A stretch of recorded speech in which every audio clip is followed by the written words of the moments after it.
Before you start packing, let's go through everything that you have, make sure it's clean, and is it something you still want to keep?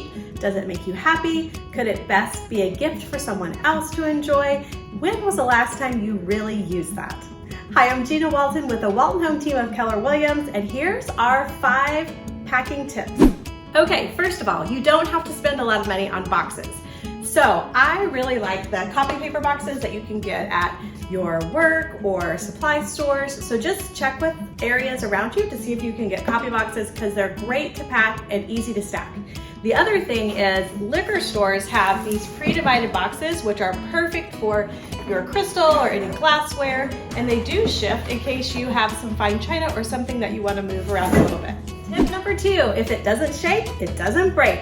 So make sure you keep your ads from your newspapers or the ads that come in your mailbox. You can even go to a local grocery store and ask if they'll save the newspapers that aren't sold through the week so that you have some extra packing to make sure nothing breaks.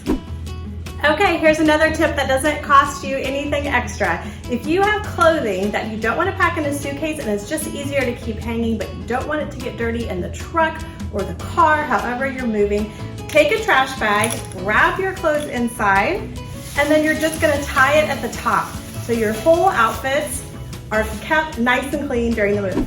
Tip number 4 also doesn't cost you anything. And seriously, aren't we always looking to how to make moving a little bit easier?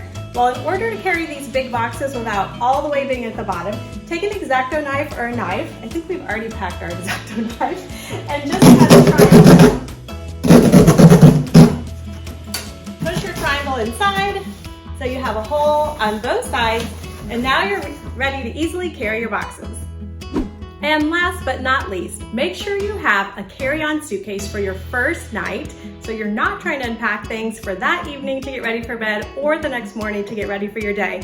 And always be prepared with a basket of toiletries so you have toilet paper, soap, dishwashing, detergent, and just those few things that you definitely don't want to be searching for as you start your next morning. So those are our 5 tips for you today. We hope that your packing experience goes well, and if you're looking for a new home, it will be our absolute pleasure to share Kansas City neighborhoods that we enjoy as well as want you to enjoy in considering making your move.